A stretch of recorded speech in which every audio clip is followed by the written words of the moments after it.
There it is.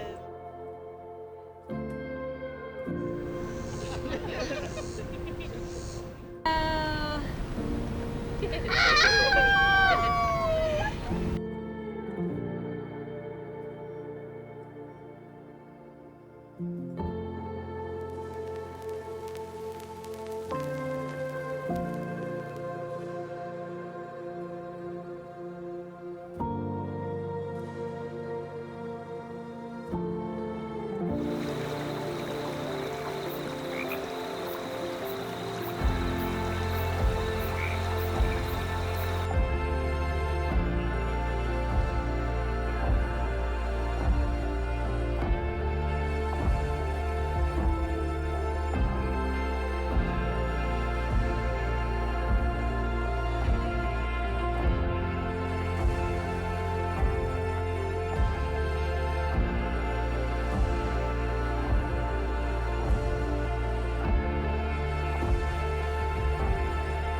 And you've chosen to signify that with the giving and the receiving of rings. Now, the rings are really important because they're circular in design, meaning there's no end to that.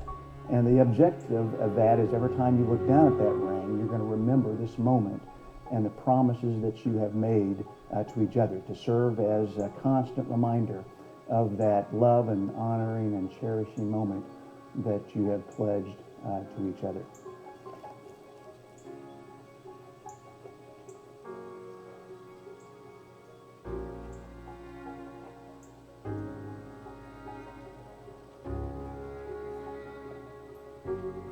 Okay, place this on his finger and repeat after me. With this ring, I pledge to love, honor, and cherish all the days of my life.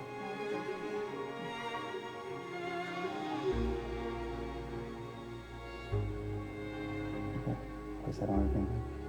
Repeat after me. With this ring, I pledge to love, honor, and cherish all the days of my life. So in this sacred moment that God has ordained in His Word, bringing this concept of marriage as a covenant relationship to life, you have stood here today before Him and before these witnesses and pledged your life and love and commitment, and to honor that all the days of your life. So by the power vested in me in the state of Illinois and in the gospel of Christ, I now pronounce you husband and wife. You may kiss your bride.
2, 3, 4.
Good evening, ladies and gentlemen. Good evening. Welcome to the beautiful White Pines Event Center. Before we can kick off this party, we've got to bring in some important people.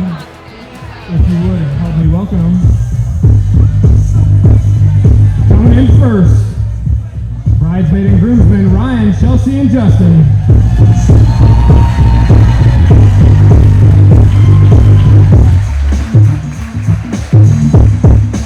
Next, welcome in Sean and Kyle.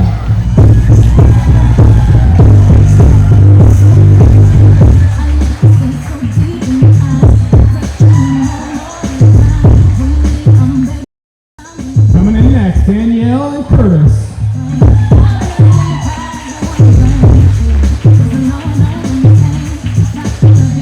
Welcome in your maid of honor and best man, Kelly and Lucas.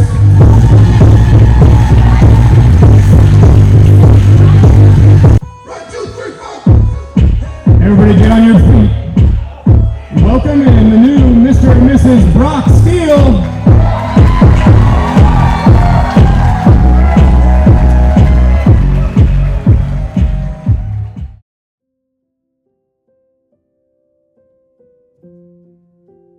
Hi everyone, my name is Kelly and I have been best friends with Emily since we've been in kindergarten. I am so excited to be standing by her side today as her matron of honor. Emily and I have been through everything together. Bad haircuts, first crushes, college applications, and even that fortunate phase that we thought we could pull off matching friendship bracelets. Emily, you have been there for every important moment of my life, and I'm so honored to be here for yours. Brock, you make Emily smile in a way that I've never seen before, and that makes you perfect in my book. To Emily and Brock, may your love continue to grow stronger each day. Cheers. First of all, I want to thank everybody for coming. It was a beautiful wedding. It was a really hot wedding, but it was gorgeous, as you can tell by looking at me right now. I do believe I'm on my third shirt of the day, just so everybody knows. For those of you who don't know me, my name is Lucas. I am Brock's younger twin brother. Technically, I am 1 minute younger, but I've always said that I am the favorite. Okay? It is very fortunate that Brock met somebody who motivates him, humbles him, and truly makes him a better person. With that being said, we met on September 22nd, 1989. So yes, we have been together for 35 years. And honestly, we have a special relationship, but just tonight, the amount of people that's came up to me and congratulated me on getting married, it's unreal. And I just said yes, guys, I'm sorry. But I am ready to pass the torch. So as you expect, Brock and I, we pretty much grew up together, like attached at the hip. So I'm gonna tell you a few stories, some of them funny, try not to get too emotional. All right, here we go. There we go. Everybody can hear me now. So, our 7th grade year at Virginia's, right before we moved to Pinckneyville, Brock and I decided that it'd be funny if I would take a science test for him. The teacher was Miss Hickman, and she was pretty hardcore. I was scared to death of her, but he wasn't. So I decided that we'd go ahead and do it. So that morning I took the test. We pretty much wore the same shoes, same pants, and a little bit different shirt. So right before lunch, we'd run to the bathroom real quick, switch shirts, and I'd take the test. Well, we got caught. I still remember that butt chewing to this day. Honestly, looking back, I might have cried, and he was laughing at me for crying. And I think the only reason we got caught is because I didn't miss enough questions on his test.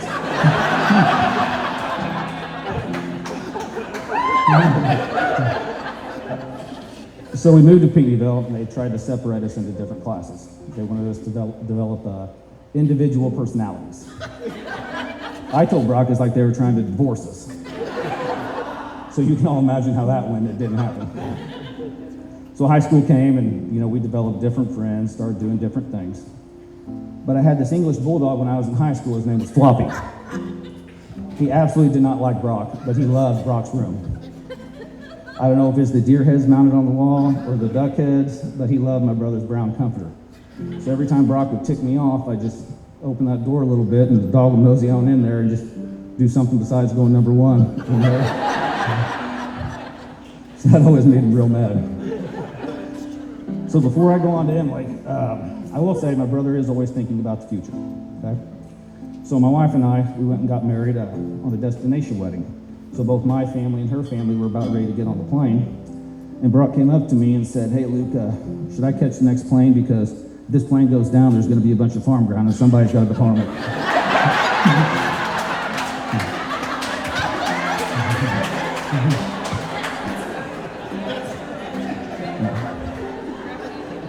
So when I made him mad, he would always try to get even with me.